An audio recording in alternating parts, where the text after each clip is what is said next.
semuanya dibuka Bu Windy, Bu Pak Ya. Markus. Ya. Oke. Ya. Atas nama Bapa dan Putra dan Roh Kudus. Maria menerima kabar gembira dari malaikat itu. Salam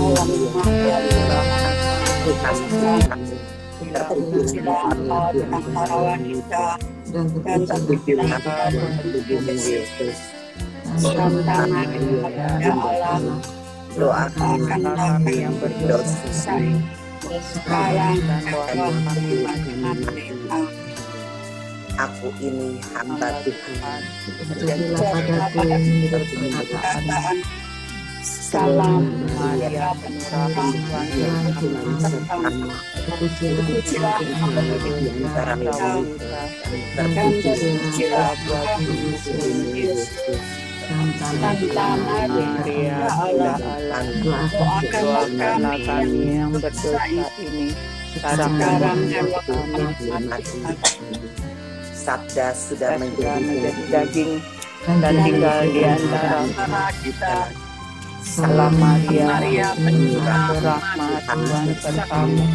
Terpujilah Engkau di antara wanita dan dan terpujilah buah tubuhmu Yesus. Santa Maria, Bunda Allah, doakanlah kami yang berdosa ini sekarang dan waktu kami mati. Amin. doakanlah kami ya Santa Bunda Allah, supaya kami dapat menikmati janji Kristus. marilah kita berdoa.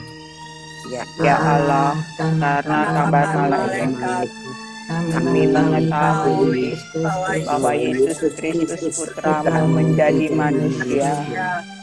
Curahkanlah rahmat ke dalam hati kami, supaya karena sengsara dan salibnya kami dibawa kepada kebangkitan yang mulia. Sebab Dialah Tuhan pengantara kami. Amin. Kembali kami menghadap ke tahta hadirat-Mu ya Tuhan, mengucap syukur berterima kasih atas segala kebaikan-Mu, atas hari baru yang Kau berikan kepada kami, atas berkat-berkat yang telah Kau sediakan bagi kami semua, atas waktu yang Kau berikan bagi kami. Untuk pagi ini kami boleh bersekutu bersama, belajar mendalami akan firman-Mu melalui hamba-Mu yang Kau berikan di tengah-tengah kami, Romo Gunawan.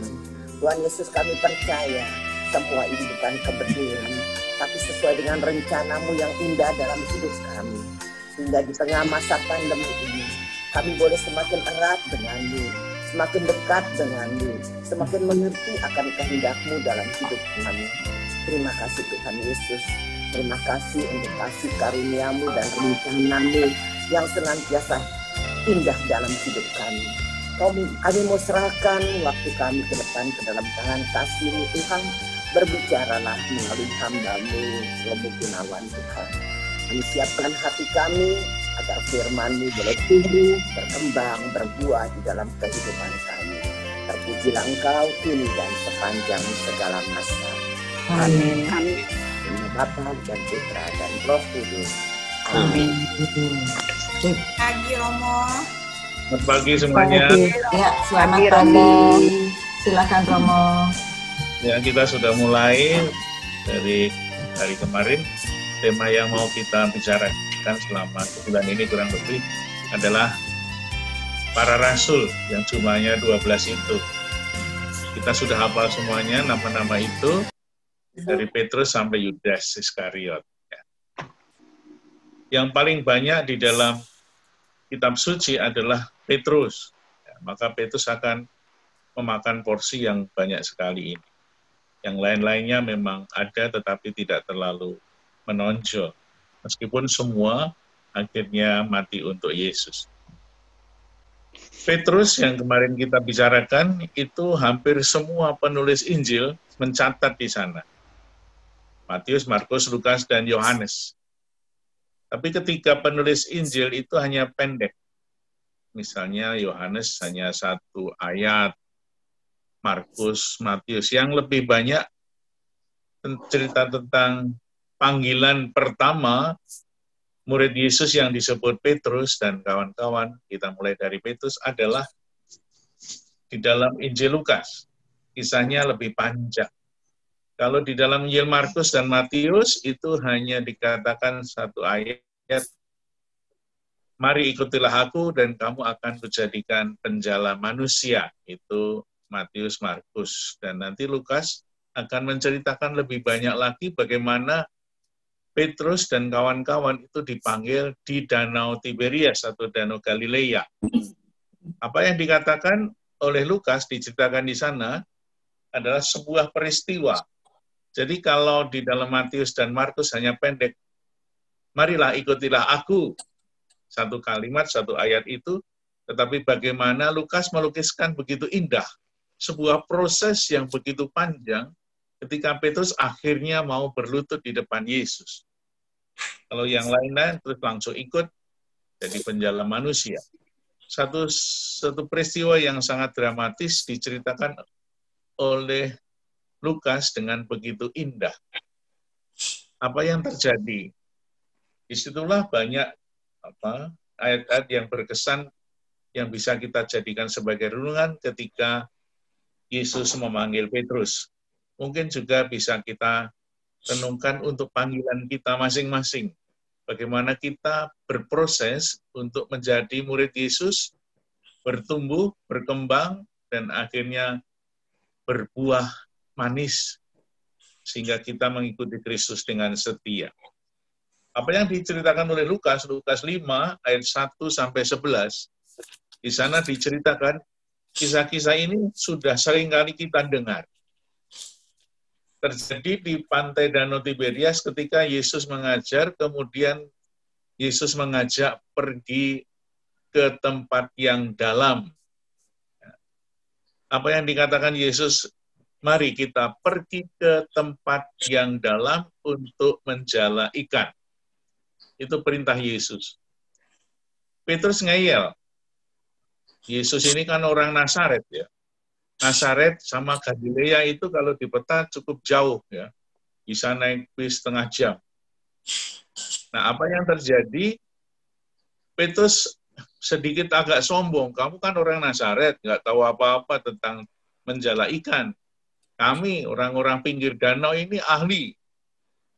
Maka ketika Yesus mengatakan, pergilah ke tempat yang dalam, Petrus ngeyel. Kami sudah semalam suntuk menjala ikan, tapi nggak dapat apa-apa. Masa siang kayak gini harus menjala ikan? Karena apa? Kalau siang itu ikannya lari-lari ke sana-sini. Kalau malam kan ikannya tidur. Bapak Ibu pernah nggak lihat ikan tidur? Iya. Coba diamati. Nggak ada. Saya tidur, Om. Diam aja. Tetap merem apa nggak? Melek terus ya? Tapi diam aja. Nggak punya kelopak dia. Ya, ternyata ikan itu malam juga tidur ya. Karena waktu kecil saya di kampung itu pernah diajak untuk nyari ikan di tengah malam. Dan ternyata ikan itu kalau malam diem, tidak bergerak, sehingga gampang dipukul pakai celurit langsung dibawa. Nah, maka Petrus ketika diajak pergi ke tempat yang dalam, Petrus ngeyel, nggak mau. Tapi atas perintah guru. Jadi saat itu Yesus mengajar, itu para muridnya mengatakan atau menamai Yesus seorang guru yang mengajar, guru agama. Ya. Maka guru, atas perintahmu, kami akan pergi. Mungkin akan mempermalukan Yesus. Karena malam aja nggak dapat, apalagi siang sekarang ini. Kata-kata Yesus ini menjadi satu permenungan mendalam bagi Sri Paus, Yohanes Paulus II, dengan sebuah kata yang sekarang ini terkenal di mana-mana. Pergilah ke tempat yang dalam, tebarkanlah ikan itu, bahasa Latinnya, duc in altum. Pergilah ke tempat yang dalam. Ini sekarang dipakai sebagai moto bagi banyak gereja dan ceramah-ceramah dari para romo atau para pakar. Duc in altum, pergilah ke tempat yang dalam. Pergi ke tempat yang dalam rupa-rupanya bukan hanya di tengah lautan, ataupun di tengah danau, tetapi Yesus mengajak kita semua untuk menjadi orang Kristiani yang punya iman yang dalam, penghayatan Kristiani yang sangat berkualitas. Maka Petrus diajak berproses dari pantai menuju ke tempat yang dalam. Petrus yang tadinya hanya seorang nelayan mau dijadikan penjala ikan. Satu profesi yang lebih hebat, lebih dalam daripada biasanya. Apa yang terjadi ketika Petrus nuruti Yesus meskipun tidak sepenuh hati, terjadi sebuah mukjizat. Ikannya begitu banyak didapat, akhirnya mereka harus minta tolong kepada teman yang lain di perahu yang lain. Ini yang salah satu peristiwa yang mengesankan bagi saya adalah ketika Petrus sesudah mendapatkan ikan yang begitu banyak, langsung berlutut di depan kaki Yesus. Dia mengatakan apa? Tuhan, pergilah daripadaku karena aku orang berdosa. Ketika melihat ikan yang begitu banyak, itu spontan Petrus berlutut, merasa berdosa tak berdaya. Lalu proses terjadi ketika Petrus melihat ikan. Yang semula Petrus hanya menyebut Yesus sebagai guru. Guru, sepanjang malam aku telah bekerja keras dan tidak mendapat apa-apa. Tetapi setelah peristiwa itu terjadi, Yesus tidak hanya disebut sebagai guru, tetapi dia berlutut, Tuhan, pergilah daripadaku kami karena kami orang berdosa. Proses dari guru menjadi Tuhan adalah sebuah loncatan yang sangat tinggi dan sangat dalam. Itulah proses ketika seorang nelayan akhirnya menjadi nelayan Yesus, menjala manusia. Sebuah lompatan yang terjadi dari kehidupan duniawi menjadi kehidupan yang lebih surgawi, mewartakan Injil menjadi penjala ikan. Yang sangat menarik juga bahwa Petrus dijadikan penjala ikan pada saat Petrus berdosa, pada saat Petrus gagal, pada saat Petrus tampak sebagai orang yang tidak percaya. Jadi kegagalan bukan berarti harus hancur segala-galanya. Kegagalan justru menjadi sarana bagi Yesus untuk menjadikan Petrus sebagai penjala manusia. Sehingga Yesus mengutus para muridnya, khususnya Petrus, bukan pada saat Petrus sukses, bukan pada saat Petrus berhasil menjala ikan banyak, tetapi justru karena Petrus gagal mengenal Yesus hanya sebagai guru. Tetapi berkat imannya yang luar biasa, pertobatannya yang luar biasa, Petrus dijadikan sebagai penjala manusia. Nanti ini kisah-kisahnya akan berlanjut di dalam teks-teks yang lain, misalnya saja ketika kisah anak hilang, itu tampak di sana sebuah peristiwa kasih Yesus yang luar biasa. Anak itu diberikan cincin, baju yang bagus, dipestakan, justru pada saat anaknya itu gagal dan kemudian bertobat kembali kepada Bapa. Maka kita semua juga, mungkin sadar atau tidak sadar, kadang-kadang juga dipakai oleh Yesus justru pada saat kita gagal.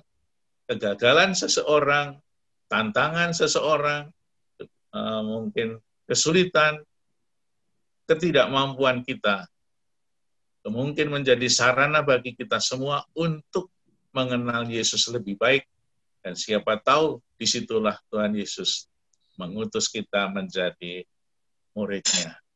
Itulah kisah awal dari Petrus yang dilukiskan secara indah sekali oleh Lukas, yang tidak ada di dalam Injil yang lain. Namun,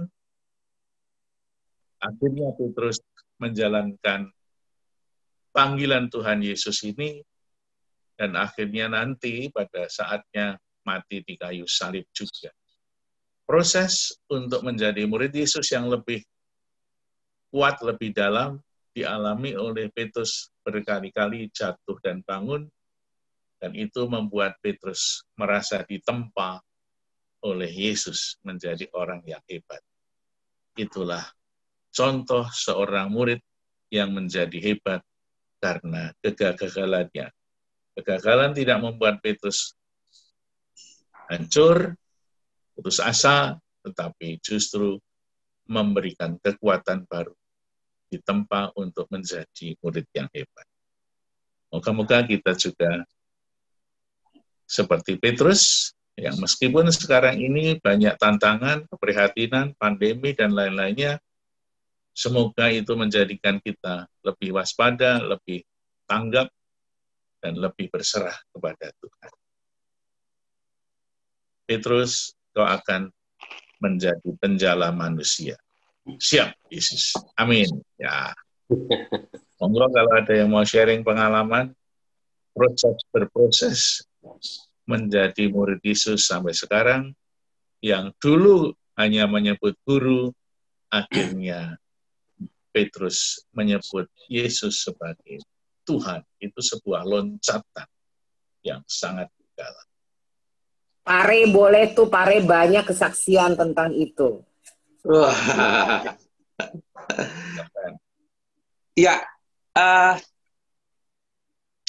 ini kejadian yang awalnya tidak disadarin. Saat itu saya mendapat kesempatan untuk ke Israel membawa 50 orang. 50 orang teman-teman kita yang berprestasi. Saat itu saya pergi dengan pesawat langsung ke Tel Aviv, pulang pergi. Teman-teman harus jalan darat. The point adalah saat mau pulang, saya hari itu udah diramalkan akan terjadi badai salju di situ. Dan saya bilang kita harus jalan karena visanya terakhir. Tapi teman-teman bilang, wah Pak, kita mau coba rasakan salju di Israel.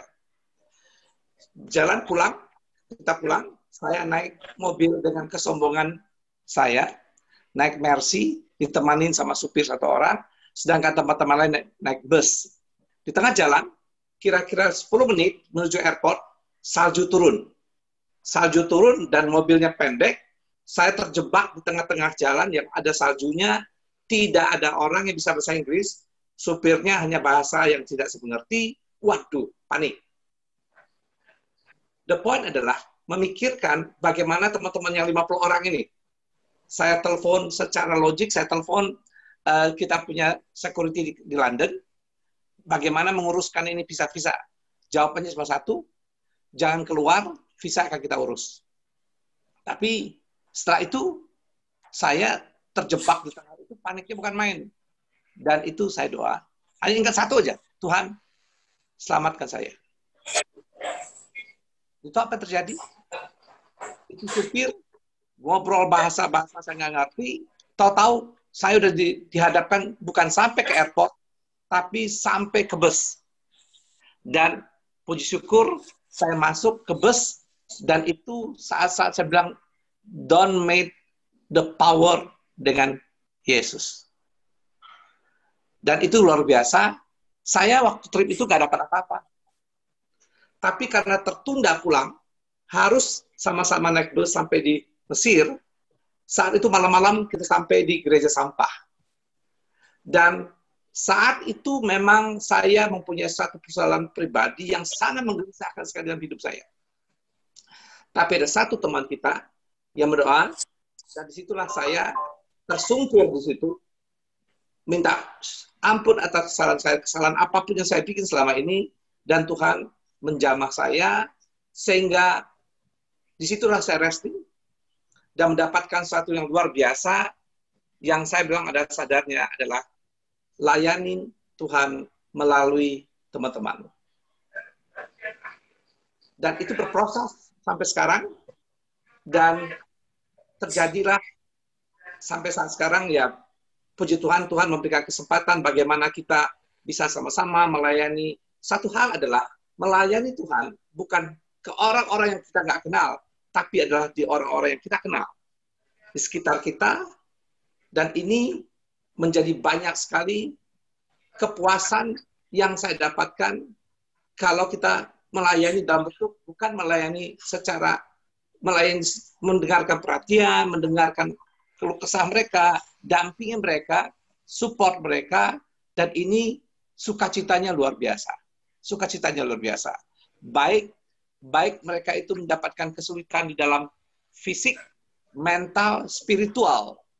Sehingga disitulah pelayanan kita muncul di dalam mendampingi teman-teman kita yang ada kegelisahan, baik fisik, sakit, mental, keimanan, rumah tangga, sebagainya. Just mendengarkan dan memberikan solusi kepada mereka, keluh kesahnya aja, dan Tuhan akan menjawab, memberikan solusi kepada mereka. Itu pengalamannya luar biasa dari saya, sehingga berproses memang seperti yang Romo bilang, terjadi berapa banyak sekali peristiwa-peristiwa yang ajak kita peka dan sadar bahwa kita tidak segala-galanya, yang segala-galanya Tuhan Yesus. Amin. Itu pengalaman saya.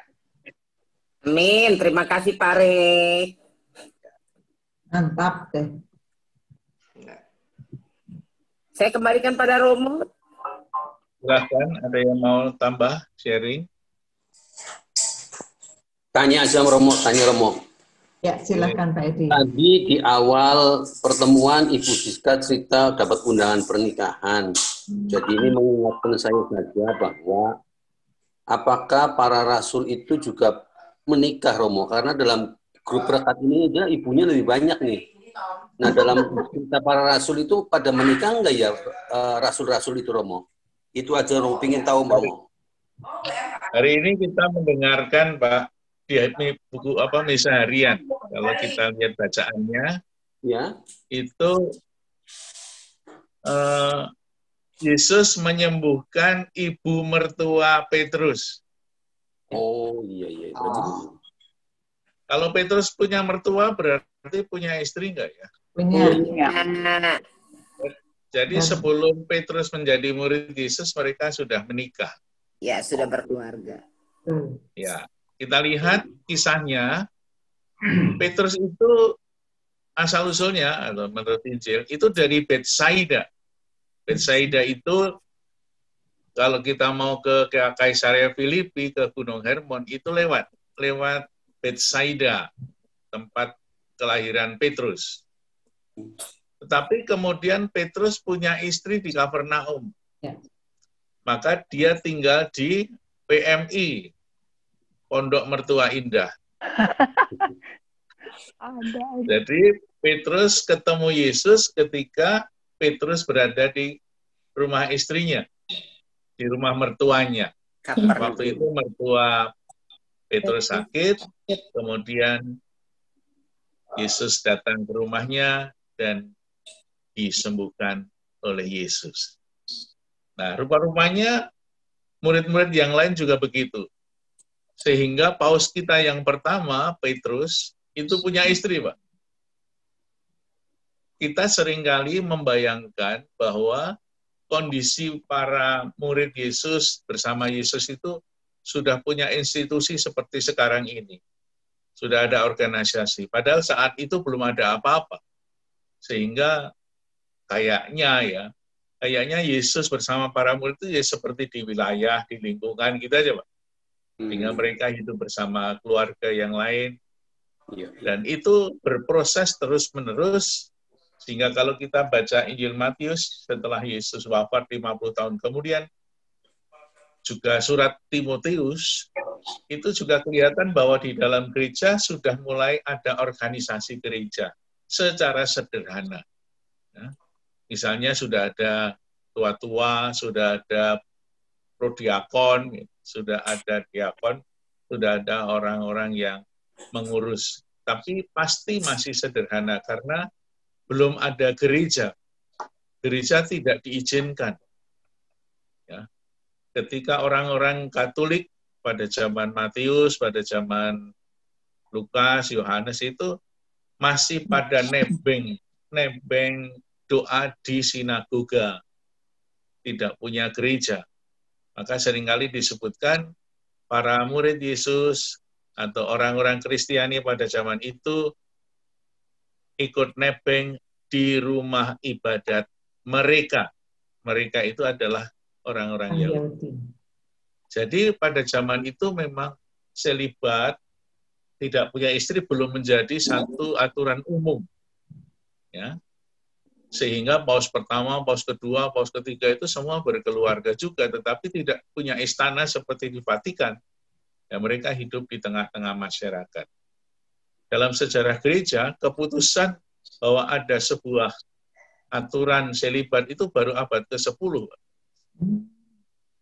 Meskipun di abad-abad pertama itu sudah ada orang yang seperti Santo Ignatius dari Antioquia, itu juga mempunyai niat untuk hidup menyendiri, dalam arti selibat menjadi petapa, seperti itu. Jadi, tapi itu hanya secara sporadis, bukan menjadi sebuah aturan yang harus ditaati oleh seorang yang terpangkat. Kira-kira gitu, Pak. Ya, terima kasih, Romo. Ya. Romo, saya mau bertanya juga mengenai mukjizat. Pada waktu saya jadi ingat, pada waktu saya ngajar anak-anak yang mau lomba kitab suci tahun kemarin apa ya, kalau nggak salah. Itu di situ disebutkan bahwa mukjizat yang pertama kali adalah di Kana. Tapi, ya betul ya Romo ya? Halo? Terus saja, Bu. Ya, Air menjadi anggur. ya betul. Waktu itu jawabannya adalah di kanan. Nah, sekarang sebetulnya pada cerita hari ini ternyata Yesus sudah melakukan mukjizat untuk Petrus sehingga Petrus menyebut Yesus itu menjadi Tuhan. Nah, ini bagaimana nih Mo? Oh, ada perbedaan. Kalau di Kana itu sebetulnya ya Bu ya, kalau kita sungguh-sungguh mendalam maksud dari Injil Yohanes, di situ Yohanes tidak pernah menyebut itu mukjizat. Ya. Tapi ya karena memang ada satu perubahan air menjadi anggur, kemudian dibuat mukjizat. Tapi kalau kita teliti melihat Injil Yohanes bab 2 ayat 1-11 ketika Yesus merubah air menjadi anggur, Yohanes sebetulnya mempunyai teologi yang spesial, tidak sama dengan Matius, Markus, dan Lukas.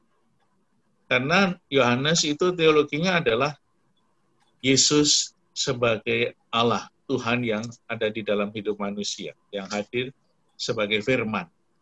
Maka kata yang menjadi kunci Injil Yohanes adalah tanda dan saat. Nah, kalau kita lihat ayat 11 ya Bu ya. Ya. Yohanes 2:1-11. Hal itu dibuat Yesus di Kana yang di Galilea sebagai yang pertama dari tanda-tandanya. Ya, bukan pertama dari mukjizatnya. Maka setiap penulis Injil itu punya maksud sendiri. Kalau di dalam Injil Matius, Markus, dan Lukas, itu yang ditampilkan adalah kemanusiaan Yesus. Dan kalau kita melihat Markus itu kan paling banyak cerita mukjizat, dan bahkan hanya mukjizat yang diceritakan oleh Markus. Itu pertama kali adalah orang yang sakit kusta. Itu mukjizat pertama.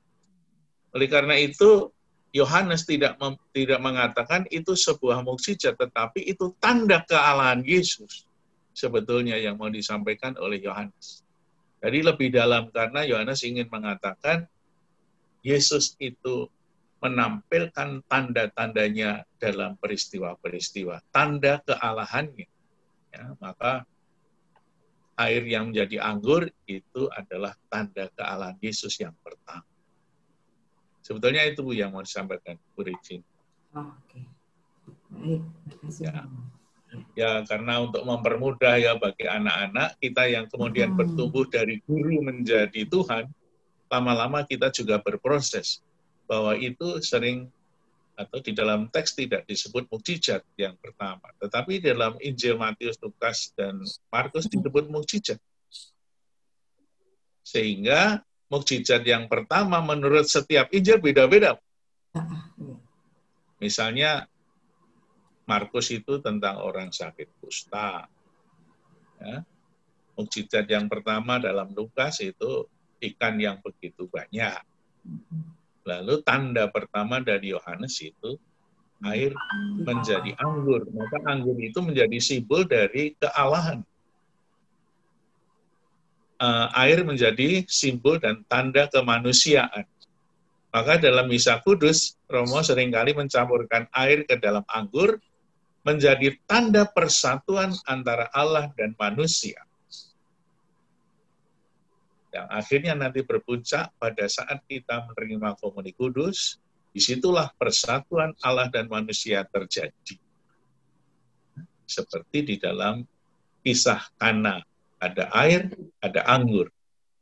Kalau air itu tidak pernah disentuh oleh Yesus, diberkati oleh Yesus, tetap air. Tetapi karena kealahan Yesus tampil, maka air menjadi anggur, simbol kealahan Yesus, simbol sukacita, simbol nilai-nilai surga. Semoga menjadi jelas.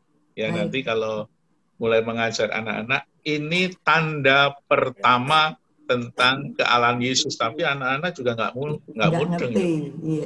Iya. Ya mungkin sementara di mana-mana ya mujizat ya sudah silahkan. Tetapi kita sebagai orang yang sudah mengalami iman Yesus sebagai Tuhan, kita mengalami itu. Nanti lama-lama proses diberitahu kepada anak sudah dewasa. Ini loh maksud. Maka tanda kealahan Yesus yang tertinggi atau terakhir adalah wafat dan kebangkitan Yesus. Itu tanda. Maka Yesus mengatakan saatnya belum tiba. Kata saat itu apa? Saat peristiwa wafat dan kebangkitan Kristus, saat kealahan Yesus dinyatakan, itu belum saatnya, belum tiba. Nanti tiba saatnya Yesus ditampilkan kealahannya pada saat peristiwa salib terjadi dan kebangkitan. Itu kekasan Injil Yohanes.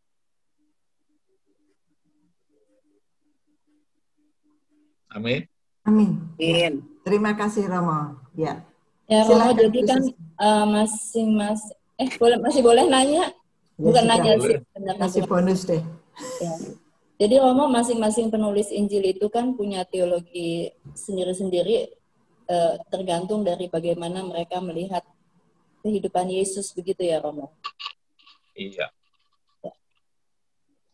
Terima kasih Romo. Ya, yang lebih khusus adalah bahwa 3 penulis Injil itu disendirikan dalam kelompok sendiri dan Yohanes sendiri.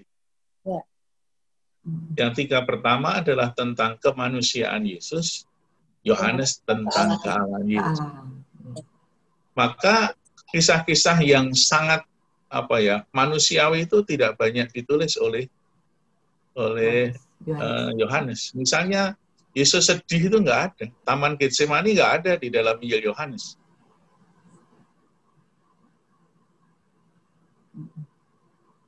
Yesus langsung ditangkap di Taman Getsemani. Terima kasih Romo. Salah satu contoh. Masih ada lagi Bapak Ibu? Sudah 6:30 lewat 5. Oke, silakan Bu Siska. Oke, teman-teman, mari kita mengucap syukur. Bersama Bapa dan Putra dan Roh Kudus. Amin. Terima kasih Tuhan Yesus, terima kasih firman-Mu yang Kau sampaikan begitu indah melalui hamba-Mu Romo Gunawan. Sehingga kami mendapatkan suatu harapan yang lebih baik lagi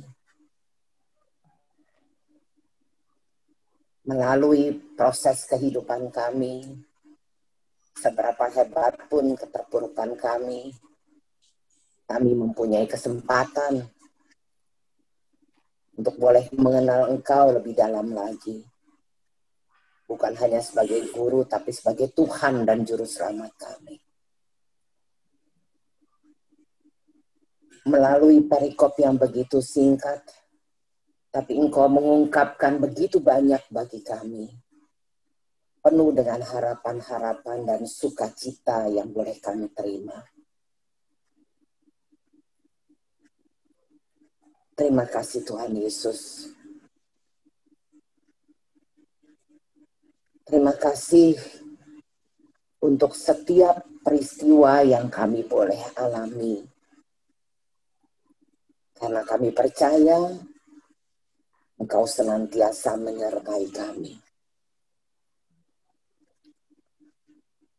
Sebentar kami akan meninggalkan acara persekutuan online ini, acara pendalaman Alkitab ini. Kami akan meneruskan tugas-tugas kami yang lain. Kami percayakan semua jalan hidup kami hanya di dalam tangan kasih-Mu. Dan kini kami memohon berkat daripada-Mu melalui hamba-Mu Romo Gunawan. Tuhan sertamu. Dan sertamu juga. Semoga kita semua, keluarga kita, dan juga pekerjaan-pekerjaan kita hari ini, Tuhan dampingi dengan berkat yang Maha Kuasa, Bapa dan Putra, dan Roh Kudus. Amin. Amin. Terima kasih. Terima kasih Romo, terima kasih Bapak Ibu semua.